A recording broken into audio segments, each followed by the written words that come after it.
आप प्रोडक्ट बना रहे हो, प्रोडक्ट सेल कर रहे हो या आप सर्विस कर रहे हो तो आपकी उसमें कॉस्ट कितनी है।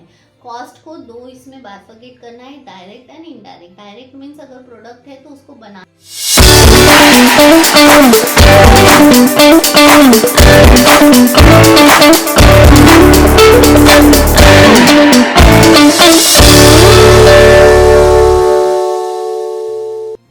Hello everyone, welcome to the shark tank series. आज का जो क्वेश्चन है वो ये है कि ऐसे कौन से क्वेश्चंस है जो कि हर एक डील में शार्क्स पूछते ही हैं। What are the questions that every sharks ask in every deal. So let's start. आप हमारे चैनल पर फर्स्ट टाइम आए हो तो पहले तो हमारे चैनल को सब्सक्राइब कर लीजिए ताकि आपको बिजनेस रिलेटेड, टैक्सेशन के related and shark tank related काफी सारे वीडियोस देखने के लिए मिलेंगे। एंड हम जब भी कोई नया वीडियो डालेंगे तो आपको उसका अपडेट भी मिल जाएगा। सो नंबर वन क्वेश्चन, जो नंबर वन है वो है कि सेल्स। हर एक डील में आपने देखा होगा कि शार्क्स सेल्स तो पूछते ही है, चाहे लास्ट मंथ का हो, लास्ट ईयर का हो या 2 साल पुराना, 3 साल पुराना। जब से आपने बिजनेस स्टार्ट किया है तब से लेके अभी तक आपका क्या सेल्स है, आपने कितने कस्टमर एक्वायर किए हैं, ये तो जो बेसिक क्वेश्चन है ये तो पूछते ही है। इसीलिए आपको ये सारे क्वेश्चंस का प्रिपरेशन करना जरूरी है। So number one, what is your sales, month wise भी एंड ईयर वाइज भी।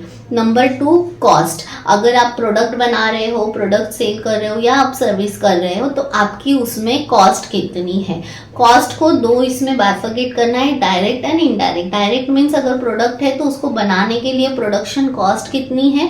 इनडायरेक्ट मीन्स उसको बेचने के लिए कॉस्ट कितनी है, जिसमें कि आपका सेल्स हो गया, सैलरी हो गई, इलेक्ट्रिसिटी बिल हो गई, कमीशन हो गए, एडवर्टाइजिंग हो गया, मार्केटिंग हो गया, आपका सैलरी हो गया, आपके पार्टनर्स का सैलरी हो गया, सब कुछ कॉस्ट में आपको करना है।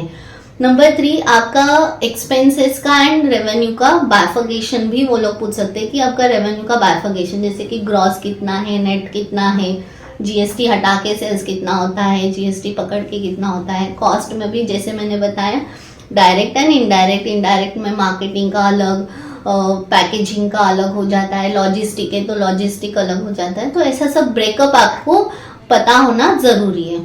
फोर्थ क्वेश्चन, आपने जो आस्क किया है, फॉर एग्जाम्पल 50 lakhs फॉर 2%, तो वैल्यूएशन जो हो गई वो 1 CR की हो गई। तो आपने ये किस हिसाब से किया है, आपने वैल्यूएशन कौन से बेसिस पे कैलकुलेट किया है, उसके लिए भी वो पूछ सकते हैं। Fifth question, any depth. आपका कोई लोन है क्या इस बिजनेस में या जो भी है, आपने आज तक इस बिजनेस में फंडिंग कैसे की है, आपका ये बूटस्ट्रैप है या फंडेड है या और भी क्या, एंजल इन्वेस्टर से कुछ भी है, तो ये भी क्वेश्चंस वो पूछते हैं। नंबर 6 के पहले आपने कोई फंड रेज किए हैं क्या इन्वेस्टर से, जैसे अभी आप शार्क टैंक में जा रहे हो फंड रेजिंग के लिए, तो इसके पहले आपने कोई और इन्वेस्टर से पैसे लिए हैं क्या।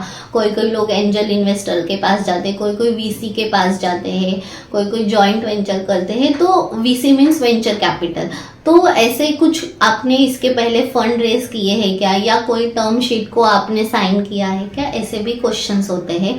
Question number 7, how do you acquire your customer. आपका जो टारगेट मार्केट है उनको आप कैसे एक्वायर करते हो, आप मार्केटिंग क्या स्ट्रेटेजी यूज करते हो, ये क्वेश्चन उनका होता है। Question number 8, why you need money. आप जो शार्क से पैसा ले रहे हो वो आप कहाँ इन्वेस्ट करोगे, आप उसको कहाँ यूज करोगे, आप प्रोडक्शन में करोगे, आप प्लांट डेवलप करोगे, आप कुछ स्ट्रैटेजी में करोगे, आप टीम को बिल्ड करोगे, जो भी आपका जो भी आपने सोचा है कि इस पैसे से आपको क्या करना है उसके लिए आपको रेडी रहना है। Question number 9, market size. आपके बिजनेस का या आपके प्रोडक्ट का, आपके सर्विस का मार्केट साइज क्या है, ये डेटा आपको निकालना बहुत जरूरी है। बिकॉज इसी के बेस पे शार्क्स को पता चलता है कि इस कंपनी का फ्यूचर क्या होने वाला है। 1000 करोड़ की कंपनी बनेगी, 2000 करोड़ की बनेगी, 5000 करोड़ की बनेगी। आपने देखा होगा कि शार्क्स हमेशा बिजनेस ओनर को पूछते हैं कि क्या साइज है, इंडिया में इस बिजनेस का क्या साइज है, ग्लोबली क्या साइज है, मीन्स ये प्रोडक्ट की क्या डिमांड है, कौन कौन उसे यूज करता है। अभी फॉर एग्जांपल ये पेन है, तो पेन कौन कौन यूज करता है, जैसे कि पेन तो हर कोई यूज करता है, तो इसकी जो मार्केट साइज है ये बहुत बड़ी है, तो उसके ऊपर ही वो क्वेश्चंस होते हैं। तो आपको मार्केट साइज भी पता होना जरूरी है। आपका टारगेट मार्केट क्या है, टारगेट ऑडियंस क्या है, क्या एज ग्रुप है। जैसे कि मैंने बताया ये पेन, तो ये पेन आप समझ लो जो 5th में है, जो स्टडी कर रहा है 5th से लेके तो 60 साल के लोग कोई भी यूज करता है, because every student, every college going, every job seeker, every business owner, हर किसी की रिक्वायरमेंट है ये पेन। तो वो आपका एक टारगेट ऑडियंस है, एज ग्रुप होता है या कोई एक स्पेसिफिक फील्ड के लोग होते हैं, वो होता है आपका टारगेट मार्केट। तो ये जो 10 क्वेश्चंस मैंने बताए ये बेसिक क्वेश्चंस है जो एवरी डील में शार्क्स पूछता है। Not only in shark tank, अगर आप कोई बाहर से भी इन्वेस्टर देख रहे हो, कोई एंजल इन्वेस्टर देख रहे हो या कोई वेंचर कैपिटल रेज कर रहे हो, तो भी ये क्वेश्चंस का प्रिपरेशन करना जरूरी है, बिकॉज हर एक इन्वेस्टर ये क्वेश्चंस पूछता है। आई होप कि आपको ये वीडियो अच्छा लगा हो एंड ये इसमें जो मैंने क्वेश्चंस बताने की कोशिश की है वो आपको समझ में आई होगी। अगर आप बिजनेस ओनर्स हो या आपके कांटेक्ट में कोई भी बिजनेस ओनर्स हो एंड अगर वो इन्वेस्टिंग के लिए देख रहे हैं, इन्वेस्टर देख रहे हैं या शार्क टैंक में जाने के लिए सोच रहे हैं, तो उनके साथ ये वीडियो को शेयर करना तो बनता है। बहुत मेहनत से हम लोग ये वीडियो बनाते हैं, बहुत मेहनत से हम इंफॉर्मेशन को कलेक्ट करते हैं एंड आप तक पहुंचाने की कोशिश करते हैं। तो please subscribe to our channel and इस वीडियो को ज्यादा से ज्यादा लोगों तक शेयर कीजिए। ऑल्सो कमेंट करके बताइए कि आपको और भी कुछ इसके रिलेटेड डाउट्स है क्या, सो दैट हम उसके भी वीडियोस आपको आप तक पहुंचाने की कोशिश करें। अगर आप भी शार्क टैंक में जाना चाहते हो और आपको इस क्वेश्चंस के हिसाब से पेपर वर्क करना है या फिनेंशियल्स का वर्क करना है या इंफॉर्मेशन गैदर करनी है, देन डू कॉन्टैक्ट अस। आप www.taxgani.com इस वेबसाइट पे जाके भी हमसे कांटेक्ट कर सकते हो। हमारी टीम आपको इसके रिलेटेड ऑल सर्विसेज देने के लिए रेडी रहेगी एंड आपको वो अच्छे से गाइडेंस करेंगे। टिल देन, थैंक यू, नमस्ते।